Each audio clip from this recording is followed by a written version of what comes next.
Nunca mudem nada do passado, nada. Se matar uma abelha, então talvez a flor que ela iria polinizar não crescerá. E o animal que iria se alimentar da vegetação não fará isso e morrerá. E seus genes para um novo tipo de animal não existirão. E isso alterará o curso da evolução. Fala galera, e em 2055 a possibilidade de viajar no tempo acabou dando origem a um novo empreendimento revolucionário chamado Time Safari. Essa empresa permite que as pessoas aventureiras retornem às eras pré-históricas para caçar os dinossauros. Só que para evitar os impactos muito grandes na linha do tempo, são implementadas regras rigorosas. Os clientes devem permanecer num caminho artificial para não interagir com o ambiente. Eles caçam só aqueles dinossauros que estão prestes a morrer de causas naturais e também é proibido, expressamente proibido, levar qualquer coisa de volta para o presente. O grupo de hoje inclui um homem de meia idade e a sua filha, guiados pelo Dr. Travis e uma equipe de funcionários da empresa. Eles vestem os trajes especiais que monitoram os sinais vitais e gravam toda a experiência e chegam no local designado. Travis reforça as regras para todo mundo, explicando que as armas só disparam quando ele der o sinal. De repente, o rugido de um dinossauro começa a ecoar na floresta e o chão começa a tremer. Um enorme predador avança em direção ao grupo, derrubando as árvores no caminho, e a tensão começa a crescer em todos os clientes, que ficam apavorados implorando para atirar. Mas no último instante, sob a orientação do Travis, todos disparam juntos, abatendo a fera que afunda no pântano. De volta ao presente, a gravação da aventura acaba sendo exibida numa festa de organização ali, né? O CEO da empresa que organizou isso tudo, o Charles, e o Travis, no entanto, não comparece, porque ele prefere trabalhar no laboratório com o Tammy, que seria a inteligência artificial da máquina do tempo. Ele é interrompido então por Clay, um membro do departamento de regulamentação temporal, que monitora as empresas de viagem no tempo. Charles surge e insiste que o Travis vá para a festa e impressionar os convidados ricos com a sua explicação científica, né? Mas durante o evento, os clientes acabam recebendo uma lembrança dos trajes e o disco com a gravação de cada caçada. Porém, o clima festivo acaba sendo interrompido pela doutora Sônia, que invade o local e sai borrifando vinho em todo mundo, chamando isso de sangue. Ela acusa a empresa de arruinar o futuro e é removida pela segurança. Travis segue ela e descobre que ela é inventora da tecnologia da viagem do tempo, tendo perdido a sua patente num acordo duvidoso com o Charles. Apesar de todas as advertências lá, né, da Sônia sobre os perigos da exploração do tempo, o Travis defende o seu trabalho, explicando que usa o Time Safari para coletar fragmentos do DNA de espécies que já são extintas, visando recriar essas espécies no futuro, sem alterar a história. Enquanto isso, lá no laboratório, um funcionário comete um erro de manusear os cartuchos de nitrogênio líquido, que é usado nas armas, o que causa um pequeno vazamento. No dia seguinte, novos clientes ali aparecem, Christian e Ted, que se preparam para uma outra caçada. E durante o treinamento, Travis revela que a tecnologia foi desenvolvida por Sônia, surpreendendo Charles. Depois de eles receberem as orientações sobre as armas e as regras, como nunca sair do caminho ou mudar algo do passado, o grupo inicia sua viagem. Chegando ao passado, um incidente quase compromete a expedição. Ted fica assustado ali pelo movimento nos arbustos e tenta atirar, mas as armas estão desativadas. O grupo acaba sendo advertido pelos guias e, ao chegarem ao local de encontro com o dinossauro, um problema técnico impede que a arma de Travis funcione. Enquanto Marcus tenta consertar ela, Travis arrisca sua vida usando uma lanterna para poder distrair o dinossauro e salvar os clientes. Depois de momentos de extrema tensão, a arma é consertada e o Travis consegue abater o dinossauro. Só que, sem que eles percebam, uma pegada lamacenta é deixada numa estrutura ali da estrada artificial. De volta ao presente, os clientes ficam furiosos com o perigo inesperado. Só que o Charles é habilidoso em manipular as situações e convence de que essa experiência autêntica torna eles mais prestigiados do que os outros clientes. Eles acabam aceitando as desculpas e começam a relaxar. Do lado de fora, uma estranha onda de vento atravessa a cidade, causando uma breve queda na energia. E ao chegar em casa, o Travis percebe que tem alguma coisa diferente. O clima parece mais quente do que o normal. Algo talvez pequeno tenha mudado, só que as consequências podem ser muito maiores do que eles imaginavam. Na manhã seguinte, a temperatura está ainda mais alta e os noticiários relatam a descoberta de toneladas de peixes mortos nas praias. Cientistas revelam que a contagem da radiação UV também está alarmante, né? Tá muito elevada. Enquanto isso, Travis percebe que a sua planta doméstica floresceu de uma maneira repentina. No caminho do trabalho, ele se depara com uma multidão olhando fixamente para um muro, aonde uma calça misteriosa rasgada chama a atenção. Logo depois, ele e a equipe guiam novos cientistas ao passado, justamente para uma outra expedição,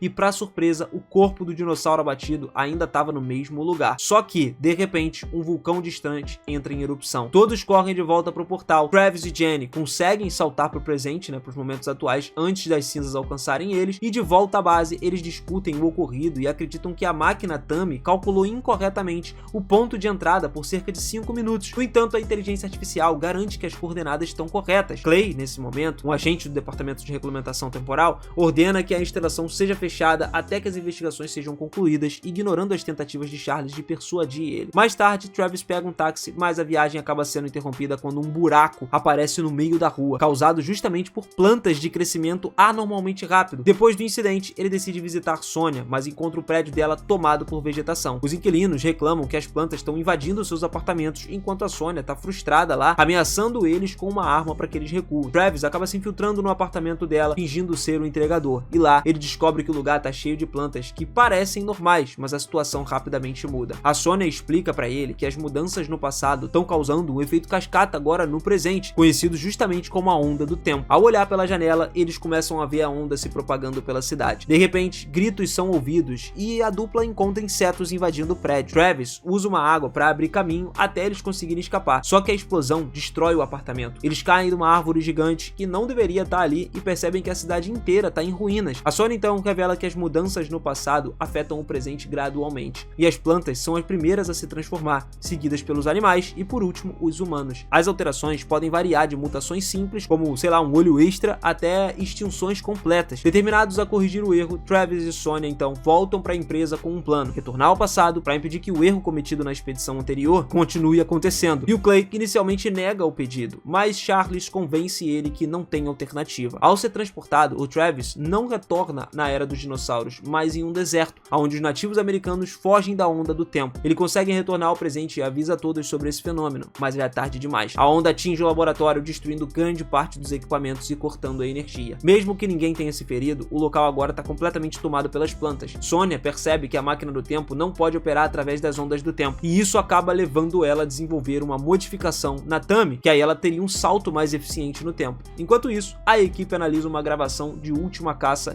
e depois de várias horas, o Marcus descobre um erro. O grupo retornou com 1,3 gramas a mais do que eles tinham levado. Isso indica que algo foi trazido do passado. Apesar da máquina possuir um biofiltro, que deveria impedir essa ocorrência, Charles então, pressionado, admite que desligou o biofiltro para economizar energia, algo que o Clay desconhecia. Com essa revelação, a equipe intensifica a busca pelo objeto, e a Sonia propõe enviar Travis para um ano antes do erro, quando as ondas ainda não existiam. Esse salto consumiria quase que toda a energia restante da Tammy. Isso deixaria o Travis com apenas 20 segundos para corrigir esse problema. Mas antes de proceder, eles precisam identificar exatamente o que aconteceu. A equipe começa a se preparar para ir em busca dos clientes. Sonia lembra de que as plantas e os animais têm evoluído de uma forma diferente por milhões de anos, então eles deveriam ficar atentos a criaturas como dinossauros evoluídos, e eles saem no meio da noite para começar ali a caçada dele através do parque. De repente, um barulho interrompe o silêncio. Um tiro é disparado, mas atinge apenas uma criatura semelhante a um camaleão, que imediatamente sai fugindo. E nesse momento, um rugido alto começa a ecoar e a equipe decide continuar se movendo. Mais adiante, eles encontram enormes teias de aranhas e pegadas estranhas no chão. Enquanto eles caminham, outro rugido aparece e Marcus é atacado por uma videira que simplesmente apunhala ele com os espinhos antes de soltar ele no chão. A equipe rapidamente remove os espinhos e ajuda Marcus, que concluiu que foi injetado ali por um produto químico, porque não conseguia sentir suas pernas. Logo depois, outra videira agarra as armas de Lucas, só que ele acaba conseguindo recuperar tudo com o esforço. De repente, um babuíno reptiliano ataca eles, pulando no Lucas, arrastando ele pra longe, e o Travis corre pra ajudá-lo, disparando contra as criaturas, mas as suas balas apenas irritam o animal. Finalmente, ele consegue atingir o ponto fraco do babuíno e matá-lo. Infelizmente, o rugido do animal atrai outros da mesma espécie, forçando o grupo a começar a fugir. Durante essa correria, Marcus, que estava debilitado por conta do veneno, insiste para que o grupo deixe ele para trás com uma distração e ele continue correndo lá, enquanto mantém os babuínos ocupados. E ele começa a ter alucinações ali com os entes queridos dele. O Marcus, ele morre com um sorriso no rosto, sendo devorado por essas criaturas, infelizmente. Eventualmente, a equipe chega no prédio ali de Ted e vê o pai e um filho tentando sair furtivamente em busca de comida. Infelizmente, eles são encontrados e atacados pelos babuínos. Travis começa a correr, tenta ajudar ali, matando o primeiro animal, atingindo o ponto fraco dele, mas acaba que não adianta muito. Ele tenta alvejar o segundo, mas o babuíno foge na escuridão. Depois do incidente, o grupo entra no prédio e inicia a busca. Em cada esquina, eles encontram refugiados e plantas dominando o ambiente. Então eles localizam Ted discutindo com o vizinho por causa do incêndio que começou na sala. Ted insiste que ele não saiu do apartamento, e a equipe pega o traje dele no armário e examina detalhadamente, mas nada é encontrado. Concluem então que eles precisam encontrar o Christian, que é o outro cliente. O Ted então explica que o Christian foi expulso pela esposa e ele tá morando no seu escritório no centro da cidade. Para chegar lá com segurança, eles decidem roubar um carro do estacionamento do prédio, e durante o trajeto, uma criatura voadora quase ataca o veículo, mas eles conseguem escapar e chegam ao destino. Sonia e Travis sobem então no escritório enquanto Lucas e Jenny ficam para proteger o carro. Lá nas escadas, eles encontram várias vinhas poderosas e muitos corpos, aparentemente de pessoas que enlouqueceram pelo veneno e se mataram. De repente, um homem idoso tenta atacá-los com uma arma, mas ele tá ali sem balas e acaba fugindo. Eles conseguem até localizar porta do Christian, e o Travis arromba a porta. Christian imediatamente começa a atirar. Sonya e Travis conseguem se esconder até que os disparos parem. Quando eles se aproximam, percebem que Christian está infectado com um estado de paranoia e tentam questionar ele sobre o traje, mas ele enlouquece de novo, correndo pelo apartamento enquanto sai disparando. E nessa confusão, Christian acaba matando um vizinho no corredor, deixando Sonya e Travis numa situação ainda mais tensa. Travis cuidadosamente começa a se esgueirar até encurralar Christian e entrar em pânico, e ele decide tirar a própria vida nesse momento. E depois da tragédia, Travis e Sonya revistam o apartamento e encontram a causa de toda essa confusão. Christian tinha pisado em uma borboleta e trazido o corpo dela preso na bota, que com essa descoberta, eles correm de volta para o estacionamento, onde Jenny e Lucas já estão lutando para afastar as criaturas enormes voadoras, e quando a equipe tenta sair do carro, os animais começam a perseguir eles, quebrando o vidro traseiro do carro e tudo mais. Jenny e Lucas aproveitam um buraco para atirar nos inimigos pelo teto, mas uma delas consegue romper o telhado e agarrar o Lucas, levando ele para ser devorado. A equipe, já desesperada, acaba sendo atingida por uma onda temporal que fez o carro ser lançado diretamente na porta da empresa. Felizmente, ninguém se machucou e o trio segue para o laboratório. O laboratório estava tomado por plantas sem energia e com o chão completamente inundado, mas eles encontraram Charles morto na água. Sonya pegou o disco rígido de Tammy, mas explica que precisaria usar o portal da sua antiga universidade para poder ativar ele. Enquanto isso, o Travis vasculha os armários e encontra Clay escondido, fugindo dos babuínos que dormem no teto. E o Clay, justamente no começo, se recusa a acompanhar o grupo, mas ele muda de ideia e tenta segui-los. Infelizmente, ele acaba sendo ouvido pelos babuínos, que cercam ele rapidamente. Enquanto isso, o trio entra na estação de metrô e começa ali a caminhar pelos trilhos inundados sem perceber que eles estão sendo seguidos. Mais pra frente, eles encontram um trem descarrilhado e entram para poder atravessar esse trem, mas acabam sendo presos quando o teto desaba e bloqueia todo o caminho à sua volta. O nível de água começa a subir e as criaturas aquáticas começam a quebrar as janelas, agarrando Jenny e levando ela embora. Com a água invadindo o vagão, Sonya e Travis agora respiram fundo antes de mergulharem. Travis dispara contra as janelas, permitindo que Sonya nade para fora, mas a sua arma fica sem balas, e ele usa sua faca para atacar uma criatura no olho, mas acaba sendo agarrado pelas pernas e arrastado em direção à boca do monstro. Por sorte, o teto desaba novamente, esmagando esse animal, que salva a vida do Travis. A Sonya resgata o Travis, que estava inconsciente, e leva ele justamente para a superfície, onde ele consegue respirar. Assustados por um momento, eles percebem que apenas o corpo morto da criatura fica flutuando, e finalmente eles nadam para fora da estação. Chegando na universidade, eles encontram o jardim totalmente infestado de babuínos. Eles correm para dentro, trancam as portas, mas os babuínos começam a escalar o prédio. E lá no laboratório, a Sonya reativa a Tammy usando os geradores de backup, enquanto os babuínos tentam arrombar a porta, e o Travis entra na máquina do tempo. Daí a Sonya envia ele de volta no momento da última onda temporal que atinge a cidade, transformando ela numa criatura estranha. A manobra funciona e o Travis acaba sendo lançado num ano para o outro e evita os efeitos das ondas temporais. Ele chega ao momento em que a equipe estava entrando em pânico, e o Travis chama a atenção de Jenny e avisa que o biofiltro estava desligado e que ninguém deveria tocar na gravação além dele. Depois disso, ele corre para puxar Christian antes que ele pise na borboleta. A linha do tempo acaba sendo corrigida por conta disso, e Christian observa Travis desaparecendo com um grito de confusão. Jenny ordena que Clay ative o biofiltro enquanto a borboleta voa livremente. De volta ao presente, Jenny entrega a gravação a Travis e conta o que aconteceu. Confuso, Travis sai do trabalho e percebe que a cidade já tá normal, como sempre foi. Ele vai pra casa da Sonya e entrega o disco rígido, que pra ela,